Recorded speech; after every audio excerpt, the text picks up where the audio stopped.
Kumetokea shambulio jingine la kigaidi nchini Kenya, ikiwa ni la tatu kutokea katika kipindi kisichozidi wiki mbili, ambapo safari hii watu 4 wamekufa katika shambulio hilo linalodaiwa kufanywa na kikundi cha kigaidi cha Al-Shabaab cha nchini Somalia. Katika tukio hilo, washambuliaji wametumia makombora kama mwandishi wetu Nyambona Masamba anavyoripoti. Na wengine 8 kujeruhiwa baada ya basi moja la shule kushambuliwa kwa bomu katika mji wa Lafey nchini Kenya ulio katika mpaka wa nchi hiyo na Somalia.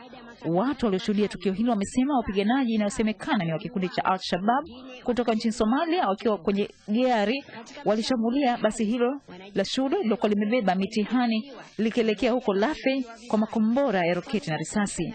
Inasemekana miongoni mwa watu waliokufa katika tukio hilo ni afisa elimu wa eneo hilo, mhandisi na kiongozi mwingine wa kisiasa. Habari zaidi kutoka nchini Kenya zinasema majeshi ya nchi hiyo yaliyoko nchini Somalia inasemekana yameshambuliwa na kikundi cha Al-Shabaab katika eneo la Delvio, kilomita 3 kutoka katika mji wa Atabda. Mpaka sasa haijafahamika ni watu wangapi wamekufa katika tukio hilo. Hili ni shambulio la 3 la bomu kutokea nchini Kenya katika kipindi cha wiki moja tangu nchi hiyo ilipoanza operation maalum kwa nchi zikiwa zimepita wiki 2 dhidi ya kikundi cha kigaidi cha Al-Shabaab kinachosemekana kiliwateka raia wa kigeni nchini Kenya na kuwapeleka nchini Somalia.